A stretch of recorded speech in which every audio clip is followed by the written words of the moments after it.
Good morning, folks, and welcome back to another episode of Cranky Conrods. Well, today we're going to be looking at this n45 b16 BMW E87 1 Series 1.6. We're having an issue with intermittent start, and I believe because we've gone through the battery, we've gone through the KL30G, I think it is, relay, because we had a fault code for that on this one. And we done a battery test, and that was going down to about 10 volts, so we put a new battery on it as well, and the intermittent start is still present. So now we're going to dive into the more expensive part of this, and that's going to be removing the starter motor from inside here, look, which is right down inside here underneath the inlet manifold, which is a real pain in the dairy because BMW still can't put a decent starter motor in a decent place, but nonetheless. So what we're going to have to do is we're going to have to remove all of this to get this out and to get to the inlet manifold, and I'll get you guys kind of in a bit more of what we've got to do. But straight away we have 1, 2, 3, 4 8mm, 8 mils on this one. I think it's supposed to have had 6, but someone's already broke the tag off of it. We're going to remove this because this is where believe, if I remember rightly, this is where the pollen filter lives. So we'll get in there and I'll show you guys a bit more of what we're doing and get you guys caught up. Okay, so we've now removed the pollen filter, which looks like that. A big old chunky long old piece of filter. And you know, it looks like it's in better days. It could do with a bit of a replace, but I don't know whether we'll get into that or not. So now we're going to go ahead and remove the weather stripping. This is going to pop up or pop down, I can't remember, but I'm trying to do it all one-handed. I'll show you guys how to do that. But we need to get all this tray now. See how it all moves.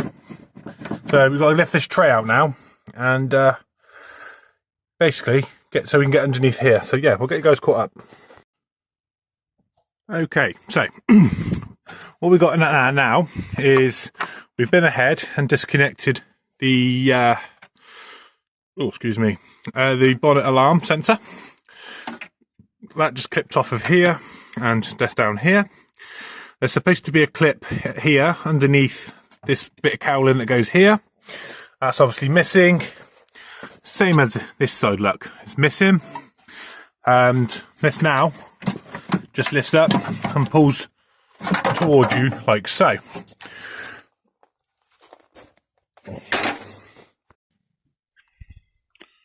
So now what we're left with is this.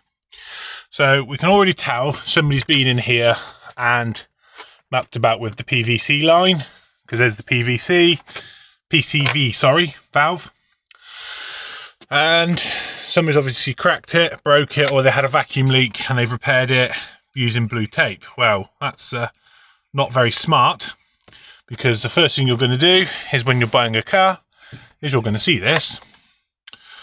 But anyway, nonetheless, let's just keep moving forward. Okay, so I'm just trying to keep these videos, you know, short clips and making progress at the same time. Right, so if you remember, we had the blue line that went round to here. That's the PCV valve pipe. We've removed that, and we're going to be sorting that out later on. We've cracked this open, so we're going to take this off of here, like so. We've undone the little white clip here.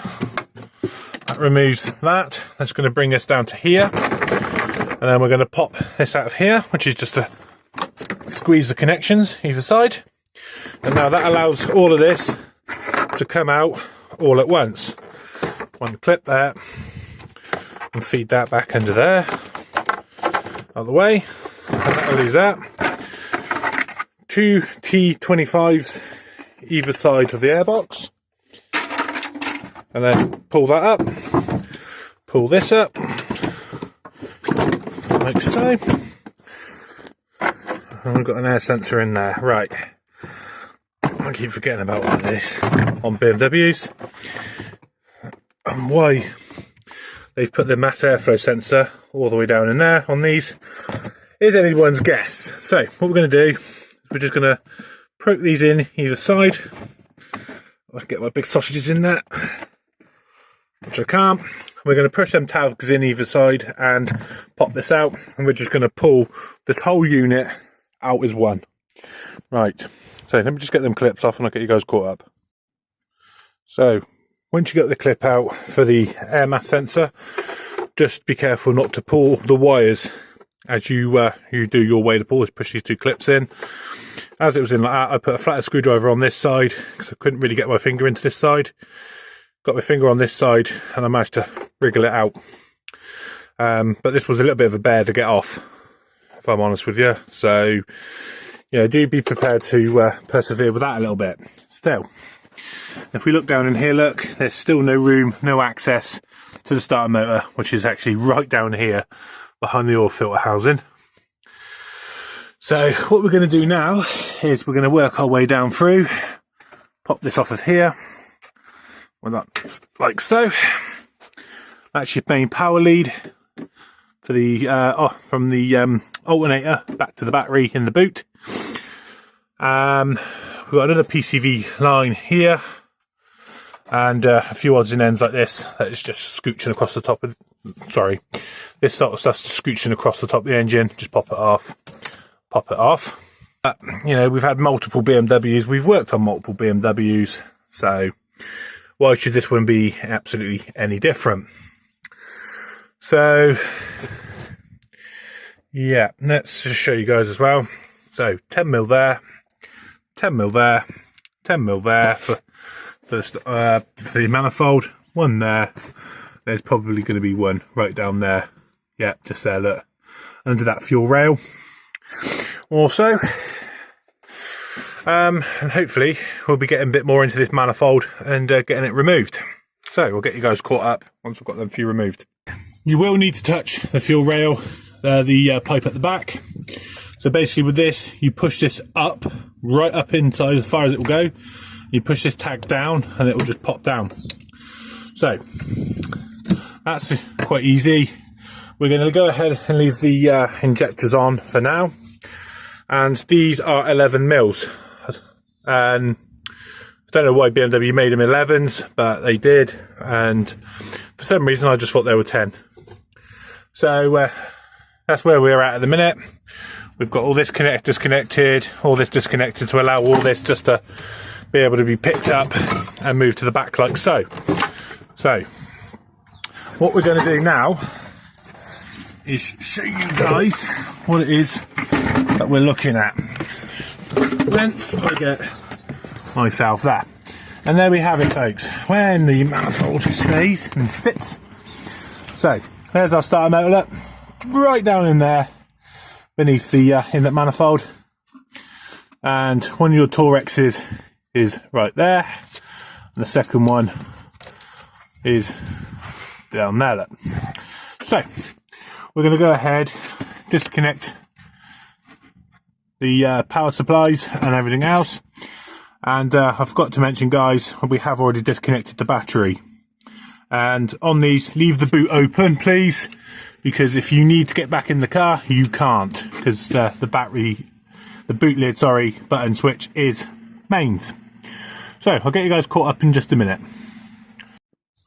Right, folks, so after removing the two E14s, one comes from the back side, from this side, in this way, right here. The second one is just down here, that comes out this way. You've got another sensor just here that's in the bloody way, and you have to use an extension bar and everything else. So we're just in the processes now. I'm going to be removing the 13 and the 10mm, I think they are, on the back of the starter motor. And we're getting the starter motor out and having a look at it. So, right, starter motor's out and everything else, and we've already hit a big problem. Well, as you can see, it's a Bosch starter motor and it looks relatively new. Doesn't necessarily mean it's faulty though, but it's relatively new. So has this person been having this issue for a number of times, and that's that way he got rid of it. But I can't really say a great deal more, but we're going to go and see now whether we can get a starter motor today for this lovely BMW, and put a new one in it that I know is new, and then after that we're going to be chasing electrical gremlins. Right folks, so as you can see, we have now got ourselves a new starter motor. Doesn't really have a brand on this one, wasn't sure, but it's just anything that'll go in the old, and hopefully we'll get to the bottom of this starting issue. I was having a look at the other one, which was a Bosch one, and all these studs were really loose inside the starter motor, and when I took it apart to have a look, it looked like in here it looked like it had broken off. So yeah, so we went down the street of just buying another complete unit, and we're just going to start putting it back together now, and basically, hopefully as well, seeing if it will stop and go and everything as it should. So fingers crossed here folks, and let's start getting this put back together. Right folks, so starter motor's all bolted back in to the two E14s and the 10 and the 13 mil, and hello, how are you? Hey, hello little buddy, my little buddy. Come to see if the starter motor's been fitted right. Come on then, come on then. No? Nope, he doesn't want to know. You're not going to come check to see if the starter motor's fitted correctly? Okay, anyway. So the 10 mil and the 30 mil are tight. The two E14s are back in. So what we're going to do now is we're just going to drop the manifold back down onto its studs along here, and refit it all back up, and the fuel line, which is just here, look, we've got to put that back on, and a few other little cut bits and pieces, but that's really about it for the back of the engine, because I really want to get this thing running again so I can just move it about a bit at least. But yeah, that's where we're at the minute, and I'll get you guys back in once I start getting all the inlet manifold back on. Okay, so down here is your manifold bolt nuts, there, and your third one and fourth one goes down there, and then you'll have a bolt that goes in there. Might even be a stud, I don't know, but I think on this one it was a bolt. We've just gone ahead and clipped all the harness back in, the mains for the back of the alternator back in, just here, and that's basically the back sort of the engine done. I'm going to be either repairing or replacing this PCV line that comes round, and then obviously we got the old engine harness look for the everything else, which we're about to get into now. So your pin goes simply back into there. This little fella just opens up and that drops into there. That's your air mass meter that goes into your air box, and I can't remember where little fella here goes, but I'm sure I'll find that out in a second. But yeah, basically that's pretty much it, and other than putting the shroud back on, and I'll get you guys caught back up really once I've got the airbox back in, because I want to see what this is like once all the airbox is on and I can get to everything if I need to, and get you guys caught up then really. Okay folks, so we've got to put that together, and we still had a no crank, no start. So on further investigation, I linked a live from here to the starter motor on the live, and the earth from there to the starter motor, and I used the trigger wire because I wanted to make sure that from the button inside the cab to down here it was getting the signal. So then what I done is I had somebody press the start button and the starter motor engaged. I couldn't work out why this was happening, so After further investigating and going through this engine a lot more, and found out if I earthed the engine from, say, here back to the earth over there, the car would start quite happily.